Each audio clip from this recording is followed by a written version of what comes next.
Assalamualaikum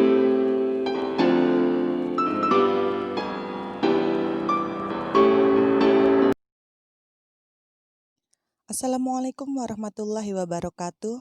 Jumpa lagi dengan Bu Ferry di sini. Hari ini kita akan belajar melanjutkan dari pertemuan kita yang kemarin, yaitu bab 1 tentang ruang lingkup biologi. Tetapi pada pertemuan kali ini kita membahas tentang kerja laboratorium.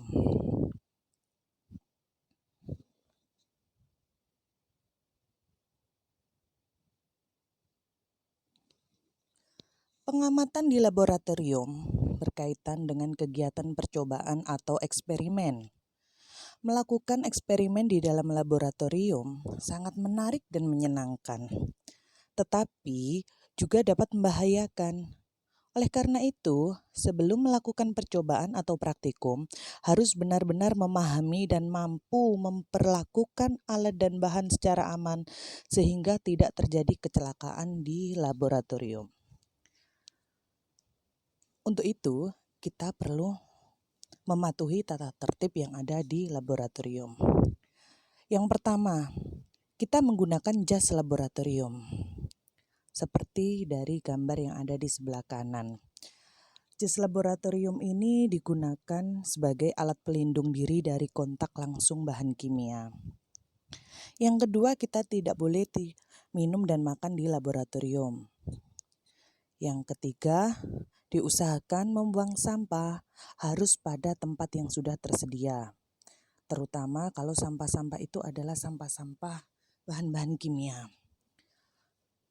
Kemudian tidak menggunakan alat dan bahan tanpa izin dari petugas atau bapak ibu guru yang memandu praktikum atau percobaan. Apabila ada label bahan yang rusak, segeralah melapor kepada petugas lab. Lalu menggunakan alat dan bahan yang ada di laboratorium sesuai dengan petunjuk praktikum yang akan dilakukan. Bertanya kepada petugas laboratorium atau guru apabila Anda ragu-ragu dalam menggunakan alat dan bahan serta dalam melakukan percobaan. Jika ada alat yang rusak atau label bahan yang rusak, segera melapor. Jika terjadi kecelakaan seperti terkena bahan kimia dan kebakaran meskipun skala kecil, segeralah melapor kepada petugas lab atau bapak ibu guru yang membimbing ketika praktikum. Setelah selesai melakukan percobaan, alat-alat dibersihkan dan dikembalikan ke tempat asalnya. Dan terakhir, sebelum keluar dari lab, pastikan meja dan kursi telah rapi, lantai dalam keadaan bersih, keran air dan gas tertutup, serta kontak listrik telah tercabut. Selanjutnya, ketika kita bekerja di lab, ada jenis bahaya yang ada di laboratorium. Ada berbagai jenis bahaya ketika di lab, antara lain yang pertama adalah bahaya radioaktif. Dikatakan bahaya radioaktif terjadi apabila menggunakan bahan radioaktif dengan kurang berhati-hati sehingga menyebabkan terjadinya penyakit akibat terkena bahan radioaktif. Yang kedua, bahaya biologi. Bahaya biologi terjadi apabila menggunakan mikroorganisme dengan ceroboh sehingga mikroorganisme tersebar dan dapat menimbulkan penyakit. Yang ketiga, bahaya listrik. Bahaya listrik terjadi apabila menggunakan alat listrik dengan kurang berhati-hati sehingga menyebabkan terkena sengatan listrik atau konsleting. Selanjutnya ada bahaya api. Terjadi apabila menggunakan api dengan kurang berhati-hati sehingga dapat menyebabkan luka bakar atau bahkan terjadi kebakaran. Dan yang terakhir adalah bahaya mekanis. Terjadi apabila bekerja dengan kurang berhati-hati sehingga menyebabkan terjadinya benturan dengan alat yang keras.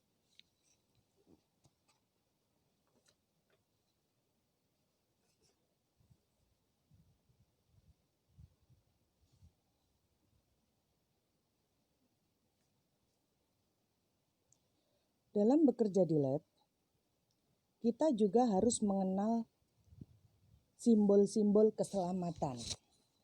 Nah, pada gambar di sini ada banyak sekali gambar-gambar dari simbol-simbol keselamatan. Yang pertama, seperti tanda X itu, seperti tanda silang, itu adalah bahaya iritasi atau berbahaya. Contohnya adalah kloroform. Kemudian ada di sebelah kanannya bahan mudah meledak. Bahan mudah meledak ini contohnya adalah campuran hidrogen dan oksigen. Setelah itu ada simbol bahan berbahaya bagi lingkungan. Contoh bromoform dan fenol. Setelah itu ada contoh pengoksidan, simbol pengoksidan. Contohnya yaitu klorat dan hidrogen peroksida. Di bawah pengoksidan di situ ada korosif. Contoh bahan korosif adalah contoh asam dan basa kuat. Contoh asam dan basa kuat itu adalah asam sulfat, asam nitrat, dan sodium hidroksida. Di bawahnya ada gambar tengkorak, itu adalah menunjukkan bahwa itu simbol dari zat yang sangat beracun. Contoh adalah sianida, hidrogen sulfida, dan nitrobenzena.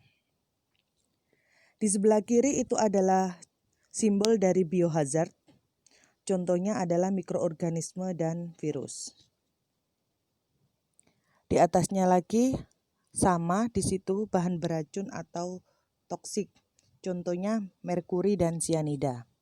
Di atasnya ada gambar seperti api, itu adalah simbol dari bahan mudah terbakar. Contohnya minyak tanah, alkohol, dan kerosin. Di atasnya ada gambar seperti roda, itu adalah gambar radioaktif, di mana contohnya adalah uranium dan plutonium.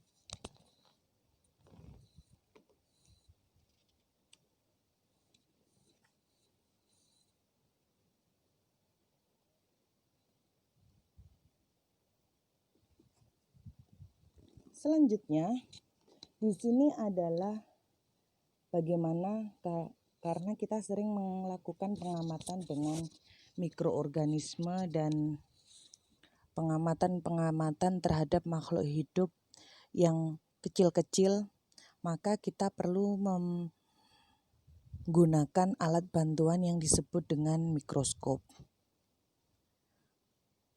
Mikroskop di sini adalah alat optik dengan lensa objektif dan lensa okuler untuk menghasilkan gambar yang jauh lebih besar daripada benda yang sebenarnya. Jadi, kita harus tahu bagaimana cara apa saja bagian-bagian yang ada pada mikroskop. Bagian yang pertama itu adalah lensa okuler.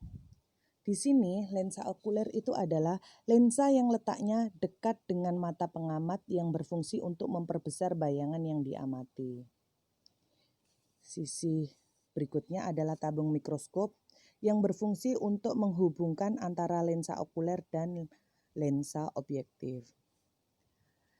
Di bawah tabung mikroskop di situ ada revolver yang berfungsi tempat untuk melekatnya lensa objektif.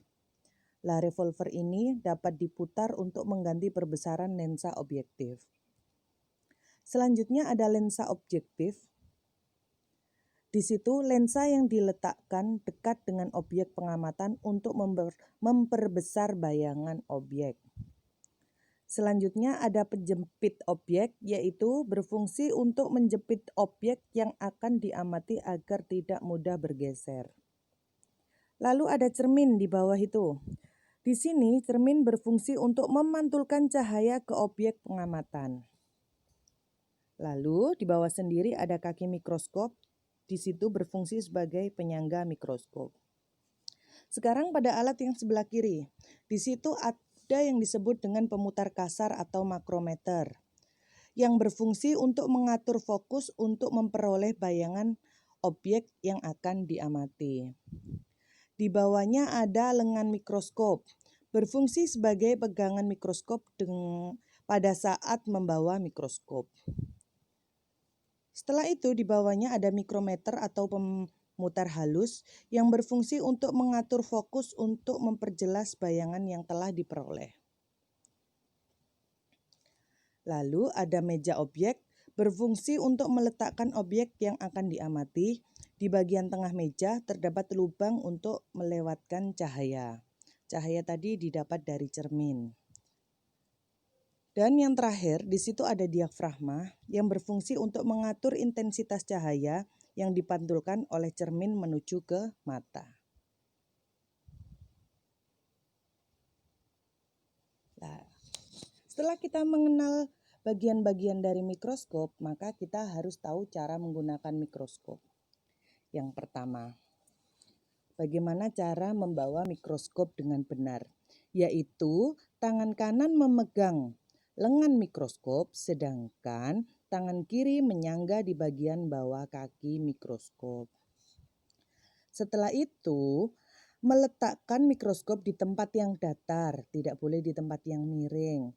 Agar saat mengamati objek yang basah, air tidak mengalir, posisi lengan mikroskop menghadap ke arah pengamat, sedangkan meja preparat menghadap ke arah yang berlawanan. Langkah yang ketiga yaitu mengatur perbesaran dari yang terkecil.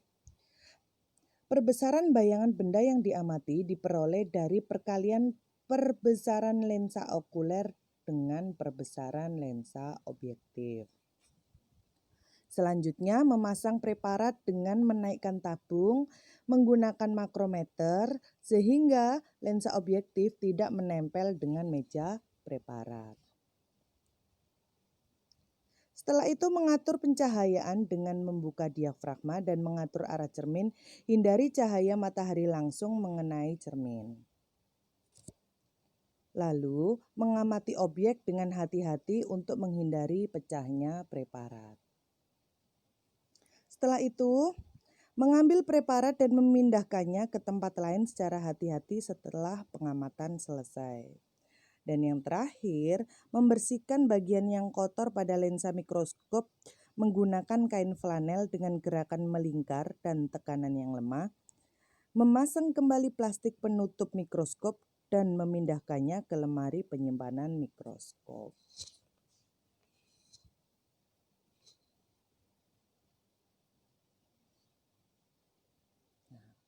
Di sini ini adalah contoh-contoh dari alat-alat biologi. Itu ada mikroskop stereo atau mikroskop elektron, lalu ada mikroskop cahaya, ada proyektor slide, ada stetoskop, ada sphygmomanometer, ada autoklav, ada alat bedah dan panci bedah, ada terarium, termometer digital, fotometer, kuadrat, kemudian kaca pembesar, respirometer, kotak genetika, jala serangga, ada objek glass dan cover glass yaitu kaca benda dan kaca penutup, ada puter, ada auxanometer, dan ada preparat awetan.